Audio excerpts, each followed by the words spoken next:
এই welcome back to my channel Bangla Bangali. অনেক দিন পর একটা ব্রড ভিডিও এখন সপ্তাহে 2-3টে করে আসবে। আমার ফোনে একটা সমস্যা ছিল, তাই জন্য আমি কোনো ব্রড ভিডিও দিতে পারিনি। এখন আমি নতুন ফোন কিনেছি, তার জন্য এখন থেকে প্রতিদিন ব্রড ভিডিও শুরু করবো। এখন সকালবেলা আমি উঠে পড়েছি, মেয়েকে নিয়ে সাথে নিয়ে কিভাবে আমি ঘরের সমস্ত কাজ করি সেটাই আজকে তোমাদের সাথে ছোট্ট করে শেয়ার করব।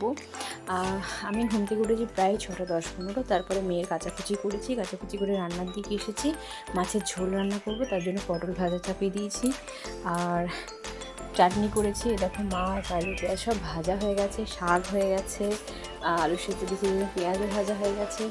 মেয়ে তখন ঘুমায় বলেই কাজটা আমাকে সকালবেলা উঠে রাত্রি করে করতে হয়, কারণ মেয়ে উঠে পড়লে তো আমি কাজগুলো আর করতে পারবো না। সেই সময় ওর বাবা ঘরে থাকে, ঘরে থেকে ওকে সামলাই মানে ও ঘুমায়, যদি কখনো উঠে পড়ে আমাকে ডাকে, আমি ভিতরে যাই, ও একটু ব্রেস্ট ফিড করে আবার ও ঘুমিয়ে যায়।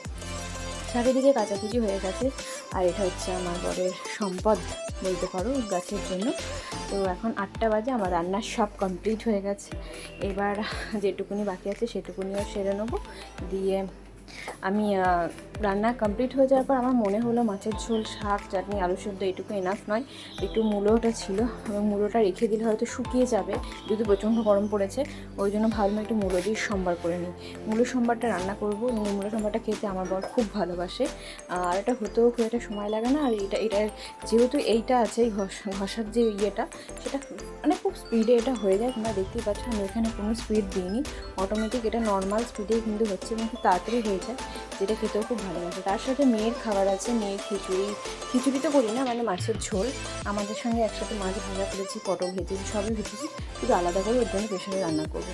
আর সকালেও যেহেতু ভাত খেয়েছে, আলু সিদ্ধ কুমড়ো সিদ্ধ দিয়ে খায়, তো সেটাও আমি ওর জন্য আলাদা করে দুবার আমাকে রান্না করতে হবে।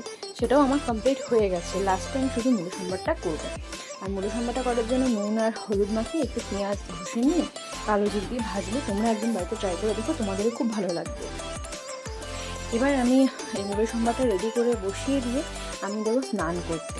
স্নান করে আসবো, স্নান টান করে এসে আমাকে পুজো দিতে হবে। তার সাথে আমি রাস্তার যে কুকুরগুলো লাগে তাদেরকে আমরা মাছ রাতেবেলাও খাই, সেই মাছটাও বসিয়ে দিয়ে যাবো। যে পুজো টুজো দিয়ে এটা আমি না, এটা মুড়ি সম্বারটা দেখার কোনো প্রয়োজন নেই, বসিয়ে দিলেই হয়ে যায়। আর মেয়ে ঘুমায় বলে এই কাজগুলো করা সম্ভব হয়ে যায়, কারণ মেয়ে যদি জেগে থাকে তাহলে এই কাজগুলো করা অসম্ভব হয়ে যায়। কারণ কারো কাছে দিয়ে ধরে বারবার করে কান্নাকাটি করবে, এবং এখন যেহেতু একটু ছটকালো হয়েছে, একটু সবাই ধরতেও খুব একটু অসুবিধা হয় সামলাতে। যাই হোক, এই করতে করতে আমার রান্না হয়ে গেল এবং পুজো দেওয়া হয়ে গেল। গোপালকে পুজো দিয়ে নিলাম। পুজো দেওয়াটা আমার কাছে মেইন একটা কাজ, কারণ মাছ টাছ ঘেটে চান্না করে পুজো দিতে খুব অসুবিধা হয়। ওই জন্য আমি তাড়াতাড়ি করে রান্নাটা করে নিলাম। 8টা 8:30টার মধ্যে রান্না কমপ্লিট হয়ে চান টান করে শেষে পুজো দিলাম। তখনও মাম্মাম ঘুমাচ্ছে এবং আমার কাজ প্রায় কমপ্লিট হয়ে গেছে। কমপ্লিট হয়ে যাওয়ার পর মাম্মার কাছে আমি যখন যাবো শুতে, তখন মনে হয় মাম্মাম যেন এবার উঠে পড়লো। মানে ও কী করে বোঝে যে মা আমার পাশে এসে শুয়েছে, এবার আমাকে একটু হয় দুধ খেতে হবে, নাহলে আমাকে উঠে যেতে হবে। মানে আমি জানি যে এটা বুঝতে পারি না কী টানে বা কী বোঝে ও, হয়তো মাতৃত্বের গন্ধ যেরকম হয়তো বা। যাই হোক, আর তোমরা সকালবেলাতেই বাচ্চাকে নিয়ে কী কাজ করো সেটা আমাকে অবশ্যই কমেন্টের মাধ্যমে জানাবে। আমার বাচ্চার বয়স এখন 11 মাস চলছে। আমি এটা বেশ কিছুদিন ধরে শুরু করেছি, প্রায় 10 মাস যখনও বয়স হয়নি তখন থেকে আমি সকালে রান্নাটা শুরু করছি, কোনো অসুবিধা হয়নি। প্রথমত একটু শারীরিক কষ্ট হতো, কিন্তু এখন সেটা নর্মাল হয়ে গেছে। তো মাম্মাম তখনও ঘুমাচ্ছে, আমার সব কাজ কমপ্লিট হয়ে গেছে।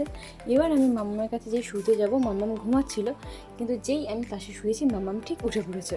তো এইভাবে আমার সকালটা কাটে। তোমাদের কেমন কাটে সেটা আমাকে জানিও, আর ভিডিওটা